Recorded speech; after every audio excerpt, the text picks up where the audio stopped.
Moving Through Life, Part 11, Conversational Traps. Slate couldn't believe what he had just witnessed. Shay had just come out of the wall, willingly climbed into the clutches of that human, Todd, talked with him, and then let him carry her out of the room. The middle brother had half a mind to reveal himself from his spot on the shelf, but decided not to do that. Instead, he stayed tucked away and waited for the human to return to bed and turn off the light. Slate hadn't been able to sleep. His sister was back, seen, and quite possibly revealed more than she intended, something that he now had confirmed, and the fear of being uprooted and caught in the middle of the night unsettled him to no end. So, he and Beau both agreed to keep a subtle lookout. With the human now asleep, Slate had a decision to make. He knew what Shay told him. That wasn't up for debate. Seeing it happen, however, was an entirely different experience.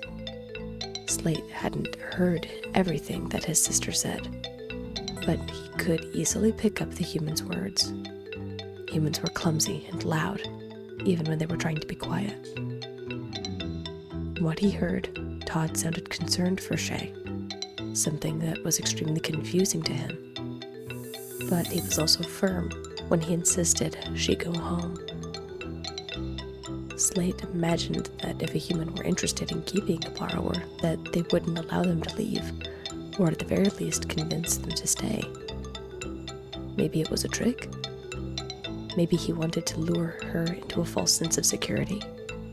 It would be the quickest way to get to the family.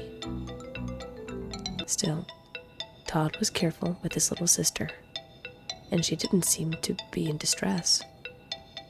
Dozens of scenarios crossed his mind, but each seemed further and further from the truth. The scary thing was that Slate was interested and was on the verge of believing that his sister may actually be right about this human. His watch continued, and he had to decide now whether he was going to tell Beau about his theories and the encounter between Todd and Shay, or if he was going to keep it to himself and watch how everything unfolded. It was dangerous to keep information to himself, but Beau would undoubtedly have a negative reaction to hearing Shay snuck out to talk to Todd. He could bring it up to his sister directly, but that too would probably not be great. She wouldn't like being spied on and would insist on meeting Todd. Just the thought of talking to a human made Slate shiver. Then again, maybe it wasn't such a bad idea. Shay had done it. She just did it, and everything turned out fine. At the very least, it would reveal Todd's intentions. If Beau or Icon were to keep watch while he went out and talked to Todd while Shay was at home doing something, perhaps they could get to the bottom of this mystery. It was a terrifying thought, but also thrilling. It was a steep ledge on the other side. On the other hand, Todd could be everything Shay said, and they'd have to accept Shay's friendship, if it could even be called that, with a human. But they would still have to reveal themselves to talk to him. Todd could easily catch whoever approached him, on the other hand, and the siblings would have little to no way of stopping something bad from happening. Both cases weren't ideal, but at the very least, they would get answers. Slate made up his mind. He would bring in Icon and Beau into the fold and set this trap for the human. Unfortunately, Slate's prediction was correct. Beau was 2 seconds away from confronting Shay about the entire encounter, and Icon nearly tried to sprint off to tell their parents. He barely managed to convince them to listen and spent the next hour persuading them that his plan was going to work, or, at the very least, prove whether Todd was as good as Shay claimed him to be. They drew string strips to determine who would actually go and talk to Todd, while the other two watched. Bo hated the idea, but the younger two agreed it was only fair since Slate and Bo both volunteered and felt entitled to the position. Bo for being the oldest, and Slate because he came up with the idea. Slate ended up winning the draw. They determined what Slate was going to say to Todd, and, hopefully, all would go according to plan. The overall gist: leave us and our sister alone. They didn't want it to sound like a threat. 1, because they didn't want to anger the human, and 2, because they actually were the smallest bit grateful to him for bringing their sister home safe and sound. Still, there needed to be clear boundaries, and Shay couldn't be objective and would most likely not cooperate if she knew the plan. They loaded up their gear and safety supplies, trying desperately to keep from shaking in their borrowing boots as they headed out late one evening when they saw the other family members leave. Shay was busy helping their mother with dinner, and, frankly, she hadn't been outside the walls of their home other than her little excursion a few nights prior. They hoped they would be back in time for their family meal, but prepared mentally for the worst. Through the walls, they crept along until they reached Todd's room. The boys checked the sounds of the room and, when they were satisfied, climbed the walls to their positions, Slate on top of the dresser, and Icon and Bo along the ceiling trim. Their hearts pounded in anticipation. It was clear they were nervous, but their stubborn determination was stronger. Slate stayed crouched behind a couple of odd and weird-looking structures with what looked like crouched people on top of them, until he saw a quick flash of light from the ceiling trim. He looked back across the vast expanse of the room and saw Todd standing by his bed folding clothes. Now or never. Slate, mouth dry and limbs shaking, stepped out from behind the structures and walked out into the open, repeating over and over in his head that Shay had done this for 2 months on her own. He could do this. Just as Slate started to wonder how to get Todd's attention, the human turned around, crouched by an open bag, and began shoving the folded clothes into it. Slate had to fight every urge not to run away when he saw how fast Todd could move if he wanted to. The middle brother began debating his choice when Todd went to stand up, and their eyes met. No, he wasn't ready for this. How did Shay stand this? Oh, Todd hadn't heard from Shay in a few days, and had feared she was being punished because she came to visit him. He couldn't hardly do anything about it except to continue to act normal with the full knowledge that small people were living in his home. He hoped that he would get to see Shay again, and the last thing he expected to see was another small person standing on his dresser. Todd knew Shay had a family, and, based on that, could only assume that this was her brother. He looked too young to be her dad. They had some of the same features, and, if he was being completely honest, seeing him reminded Todd of the first time he saw Shay in his apartment. Relying on the tactics he used with Shay, Todd very slowly sat on the ground while maintaining eye contact with the new person on his dresser. There were several seconds of tense silence, which Todd decided to break first. Nice to meet you, said Todd quietly. I'm Todd. Slate, who was on the receiving end, couldn't stop the cold rigidness from seizing his body. He couldn't even imagine a cry for help at seeing Todd sit down, let alone continue the conversation the human was trying to have with him. After a moment, Slate managed to choke out, "Hello?" It wasn't a strong greeting, but it was the best he could muster given the circumstances. Todd simply nodded, a partially amused smile tugging at one side of his mouth. For Slate, this could be really good or really bad for him. Thankfully, Todd continued. I hope everything is okay. Is she all right? She's not sick or anything, right? I know I make you uncomfortable and everything, but if she needs anything, or if you need anything, just stop. Slate knew he was going slightly off of what he and his brothers agreed he would say, but Slate was starting to lose his nerve. Something about Todd offering to help him made him bristle. Did he think they couldn't take care of themselves? Did he see them as something to be taken care of? Like a pet? No. It wasn't until after that Slate realized that shouting at a human could have very negative consequences, and he tried swallowing the lump rapidly forming in his throat. He could only imagine what his brothers were thinking of him. Slate tried forming the words to follow up, but Todd spoke first. "Sorry," muttered the human. "I ramble a bit when I don't know what else to say or when I get uncomfortable." Did Slate hear him right? Did he just apologize? He, a human, was uncomfortable around him, borrower? "Really, though, is she okay?" asked Todd.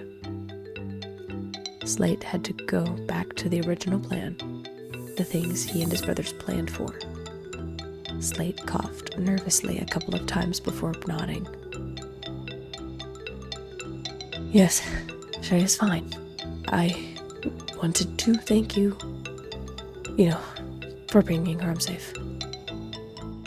Slate had to force the words out in between his heart thumping in his chest.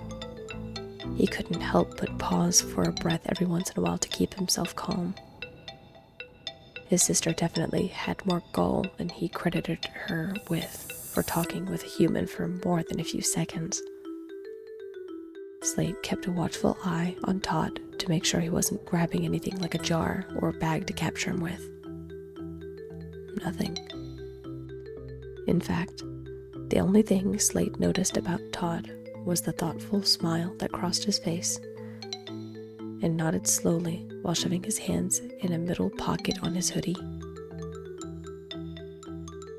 "Of course, anything to help," replied Todd. There, Slate had an opening. "Anything?" asked the middle brother. "Yeah," said Todd without hesitation. "She's my friend. I'd do anything to help her, or her family for that matter." Slate bit his lip, breath quickening. This was it. Moment of truth. "Then, I have to ask you, tell you, don't talk to her anymore," said Slate. Todd looked mildly confused and leaned back. Just the way his brow furrowed made a cold shiver crawl down Slate's spine. "What? Don't talk to her anymore? Did she say that?"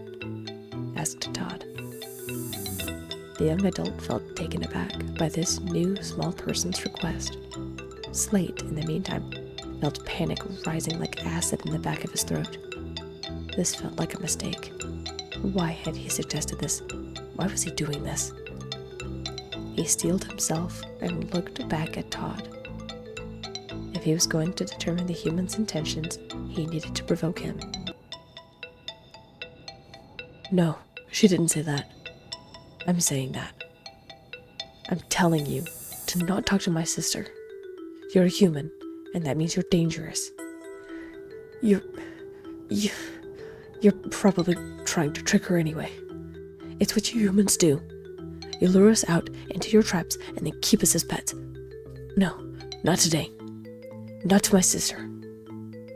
Slate knew he was stepping over the line, but if he didn't say it now, he wouldn't work up the courage to say it again.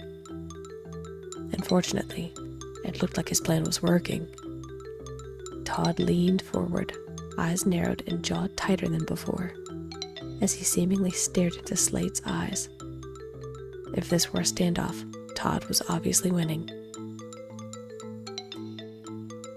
I'm not really sure where this is coming from, friend. Todd started, keeping his voice and tone calm and even. But I do know this. I made her a promise to make sure she made it home safe, and I kept that promise. I made a promise that I wouldn't tell anyone, not even my family, about her or anyone else like her. I've kept that promise. I'm not going to stop keeping my word to her just because she's home now. Slate inched a step or two backwards. Todd may not have meant to be intimidating to the borrower, but everything in Todd's neutral tone and body position screamed red flags for the middle brother. As for your other points, she came to me. I didn't try to lure her out or trick her. From day one, I've tried to be as helpful and open as possible. The last thing I want for her is to make her feel scared and alone. She's always had the option of doing her own thing. I've never forced her to talk to me or come with me in any way. I've never touched or grabbed her without permission. I've never once wanted to hurt her. In fact, I've always asked before I did pretty much anything to make sure I didn't freak her out. Did she tell you something different? Asked Todd. No. But humans are manipulating and tricky, argued Slate. Look, we have to leave our home because you know about her. And now you know about me. It's not safe for us anymore. It's not safe for Shay anymore. How do we know you're telling us the truth and haven't already told your family about us? Karma had an odd way of punishing people and picking favorites. This was one of those times. No sooner had the words come out of Slate's mouth when both Slate and Todd heard the front door open and shut with lightning speed, followed by the sound of rapidly approaching footsteps. Slate and Todd both came to the same conclusion. Whoever the footsteps belonged to were coming to see Todd. Slate was frozen in place. He had quick reflexes, but not quick enough to take cover from whoever was coming. He didn't need to. Todd, thinking fast, was on his feet in a flash and was at the dresser faster than Slate could blink. All the borrower could pick up before being scooped up into Todd's massive hands was a hushed sorry before being shoved into the hoodie pocket. Slate was instantly covered in fabric, which barely let any light in through, and cupped on one side by Todd's hand. Each one of the human's fingers was the length of his entire body. Snapped out of his shock, Slate covered his mouth with his hand as he wrenched his sharpened watch gear free and pressed it against Todd's hand. If Todd made another grab, he was going to get a sliced palm too. Todd, in the meantime, couldn't believe what he had just done. Here he was trying to win over Shay's family, and the first thing he did was grab her brother without permission and shoved him into his pocket. This was going to require the biggest apology in the history of his existence. However, Todd had to focus on his sister, who burst into his room unannounced. "We're back, Lazy!" she called out loudly. "Yeah, I got that much," replied Todd sarcastically, trying to hide his nerves with a partial grin. "You're back early?" "Yeah, and we grabbed dinner while we were out. Come on, it's time to eat." She reached over and tried to tug on his arm. but he resisted. "Just give me a second, I'm almost done," said Todd. His younger sister rolled her eyes and pranced out of the room. "Whatever. I'll take your favorite if you're not there in 5 minutes." Todd could only sigh and stare down at his pocket while keeping his body completely rigid. She had gone. And he was still there, stuck in his predicament. "I'm so sorry," Todd said softly. "I couldn't think of what else to do. She would have seen you, and, well, I thought this was the lesser of two evils." Slate, who kept his breath smothered, listened to the human once again apologizing to him. He appreciated more than he could say that Todd wasn't moving or curling his fingers at the moment. His entire body buzzed with adrenaline. Every one of his senses felt heightened. At the same time, he had never felt so small in his entire life. It put everything in perspective. "Look, I get where you're coming from," said Todd slowly. "I have a little sister too, and if I were in your shoes, then I would feel the exact same way.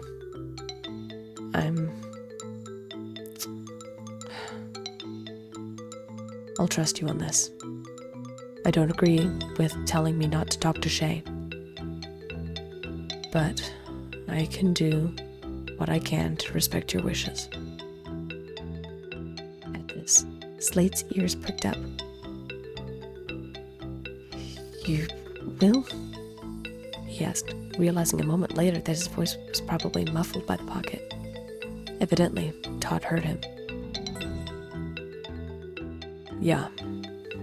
Now, I'm not going to ignore her. You need to be the one to tell her that you came and talked to me. If she comes to me, I'm not going to ignore her or try to explain this whole thing, okay?" asked Todd. Slate couldn't believe this. There was no way. "Why are you..." Slate couldn't hardly finish his own thought. "Helping you," finished Todd. "You know, Shay asked me that same question when we first met. To answer yours, I'm trying to help Shay. She's my friend, and the last thing I want to do is get her into more trouble by being selfish. Obviously, I want to keep talking to her and visit from time to time. That's the selfish part of me. The other part knows she's young and has a family. She needs her family. I don't want to take that away from her." Todd paused for another moment before continuing. "At any rate, I'm going back to my apartment tomorrow morning, so you'll have time to talk to her. I want to make sure I say goodbye and everything. But if you don't want me to talk to her, tell her, well, I guess I'll write it in a note and leave it somewhere, if that's okay." Yeah, I guess." Slate, still reeling, couldn't think of what else to say to the human. "All right, then," muttered Todd. I can get you out now, if that's okay," said Todd. Yeah, replied Slate, after taking several seconds to breathe deeply in preparation of what was to come. What he thought would come, however, didn't. Instead, Todd rotated his palm so Slate could stand on it. The fingers didn't wrap around him. The tips of those immense fingers merely flattened as his hand pulled free from the hoodie pocket. Slate couldn't believe what he was doing. and he tried to remember he would need to give Shay kudos for doing this more than once. Slate felt his insides hit the top of his throat as Todd descended slowly and lowered him to the floor. The moment the back of Todd's hand hit the ground, Slate scrambled off by the leg of the dresser. He tried keeping his breath under control, but his breath was coming in relatively shallow gasps. Why did his chest hurt so much? "Look," said Todd, not breaking eye contact with Slate. "I care about Shay a lot. She's my friend, and I'm going to miss her for what it's worth. Don't be angry or upset with her because she came and talked to me. She's a great girl. Now, I've got to go. You know where to find me." Todd knew it was over.